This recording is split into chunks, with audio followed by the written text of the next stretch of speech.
Türkmenistanda koronavirus aladalar täbäpli yapılan meçhitlerin gaýtadan açylmagy bilen dini işgärler adamlaryň meçhitlerde wadatlaryny kesitlenen sanitariýa talaplarynyň çäginde amal edip biljekdiklerini duýdurýarlar. Ýurtda soňky hepdeden bäri käbir Covid çäklendirmeleriniň gowşudylýandygy barada maglumatlar gowşudy. Yerli ilat esaty sowda merkezleriniň bazarlaryň henüz hem ýapykdygyny ýa-da juda çäkli tertipde işleýändiklerini aýdarlar. Azatlyk Remezan aýynyň öňü sirasynda galy berse-de Serdar Berdimuhammedowyň prezident wezipesine eýelemeginiň ýany gowşudylýan pandemiýa çäklendirmeleriniň arasynda ýurtda meçhitleriň gaýtadan açylmagyna garaşylýandygy barada ilkinji bolup habar beripdi. Azatlyň bu barada geçen hepde beren maglumatyny hökümetçi ýarym resmi neşirler 28 martda tasdikladylar.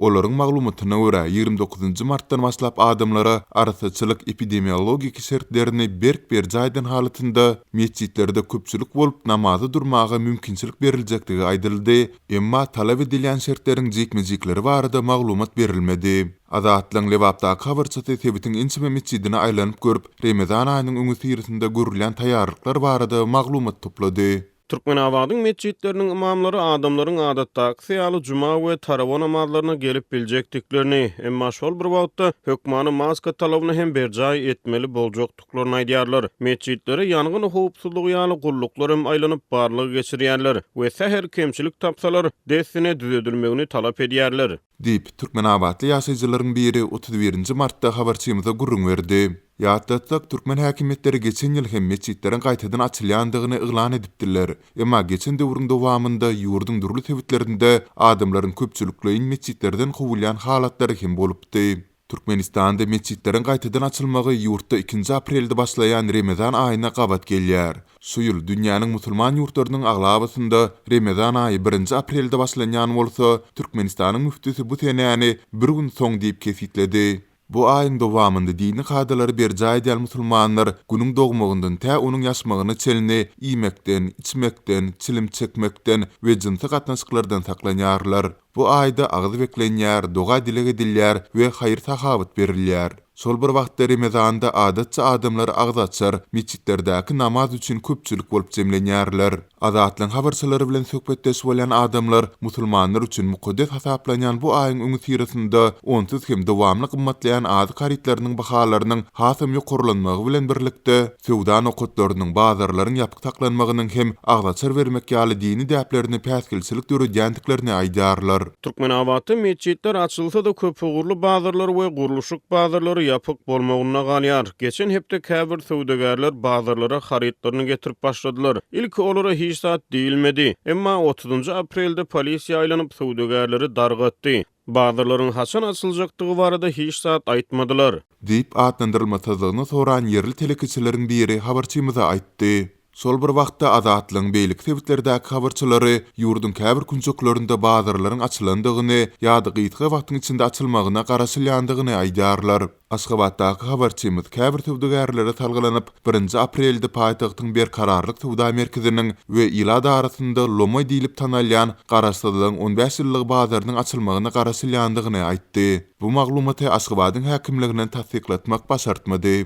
Marda bolsa ýeri bazarlaryň eýýäm işläp başlandygy barada maglumatlar gowşýar. Emma telekiçiler sowdanyň çäklendirmelerden ozalky ýagdaýyna dolanmagy üçin ençeme aýyň gerek boljakdygyny duýdurýarlar.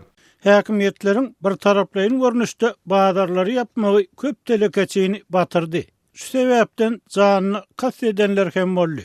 Bazarlaryň gaýtadan açylany elbetde begenlerýär. Ýöne häkimetler telekiçileriň arzularyna kulak gabartmaýarlar. Hiç ýyl eglişige gitmeýärler. Mysal üçin biz sowda ýerimiz üçin her aý 1000-1600 manat aralygyny arenda tölegini geçirmeli. Ýöne bu puly dolu meçherde tölemäge telekiçileriň köpüniň häzir gurby satmaýar. Bundan başga barlyk diýip gelýän dürli gulluklar hem para tamakin bolýarlar. Dip marly telekiçi 31 martda habarçymyza gurrun berdi. Ol bazarlar açylsa da ýurtdaky dowam edýän ykdysady krizis sebäpli gurupdan düşen ilatyň haritatyny almagy mümkinçiliginiň ýokdugyna hem ünsü çekdi. Sowda juda hayal gidýär. Bazarlaryň olarky tertipde işläp başlamak üçin adından 6-8 aý gerek bolar. Ýöne häkimetleriň wagdalaryna durup durmajak hem sonra bolmagyna galýar. Odolkulary ýaly aradan biraz wagt geçenden soň bazarlaryň gapylaryna gaýtadan gul basmajaklary hem gumany. Diýip teleki çynykdy. Azatlygyň dowamly tinçliklaryna garamazdan bu boýunça Türkmenistanyň Sowda we Daşary ykdysady aragatnaşyklar ministrliginden aýdyglaşdyryjy maglumat almak başartmady. Türkmenistanda soňky bir näçe ýylyň dowamında ilatyň ykdysady şertleri barha yaramazlaşýar, döwlet dukanlarynyň un we çörek üçinçiligi bilen bagly problemalary ýitileşýär. Muňa garamazdan döwlet media teristleri ýurtda bagtyarlyk we berkararlyk zamanasynyň höküm sürýändigini öňe sürmekden el çekmeýär. Türkmenistan dünýäde raýatlaryň itaata azatlyklaryny, şol sanda din, wyzdan azatlygyny berk çäklendirmekde tanqidlenýär. Amerikanyň döwlet departamenti eýen bir näçe ýyl bäri Türkmenistany din azatlygy boýunça aýratyn alada bildirilen ýurtlaryň sanawyna girdip gelýär.